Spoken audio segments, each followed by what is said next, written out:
కోడి లేకుండా చికెన్ పకోడీ ఎలా చేసుకోవాలో చూసేద్దాము. చాలా బావుంటుంది టేస్ట్. ఎప్పుడైనా చికెన్ తినాలనిపించినప్పుడు, ఇంట్లో చికెన్ తినకూడదు అనుకున్నప్పుడు ఇలా అయితే చేసుకోండి చాలా బావుంటుంది. ముందుగా అయితే గోధుమ పిండి, కొంచెం సాల్ట్, కొంచెం వాటర్ ఏసి మంచిగా ముద్దలా అయితే చేసి పెట్టుకుందాం. చేసి పెట్టుకున్న తర్వాత చల్లటి వాటర్‌లో ఈ ముద్దనైతే వేసి 4-5 టైమ్స్ అయితే వాష్ చేసుకున్నట్టు చేసుకోవాలి. చేసుకున్న తర్వాత ఒక జల్లి గిన్నెలో అయితే ఎయండి. కొంచెం వాటర్ ఏమన్నా ఉంటే పోతది.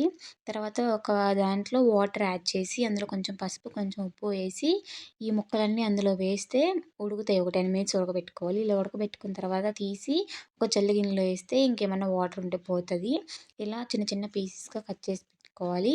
ఇలా కట్ చేసి పెట్టుకున్న వాటిల్లో కొంచెం పసుపు, కొంచెం ఉప్పు, కారం, ధనియాల పొడి, గరం మసాలా, చికెన్ మసాలా, కొంచెం అల్లం వెల్లుల్లి పేస్ట్ వేసుకొని మంచిగా కలుపుకోవాలి. కలుపుకున్న తర్వాత 2 స్పూన్లు బియ్యపిండి వేసుకోవాలి కొంచెం క్రిస్పీనెస్ కోసం. ఇంకా ఒక బాండీలో ఆయిల్ పెట్టేసుకొని ఇవి అన్నీ దాంట్లో ఏసుకొని కొంచెం బ్రౌన్ కలర్ వచ్చేంత వరకు వేయించుకోవాలి.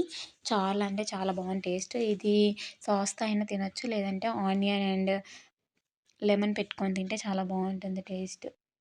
వీడియో నచ్చితే లైక్ చేసి సబ్స్క్రైబ్ చేయండి.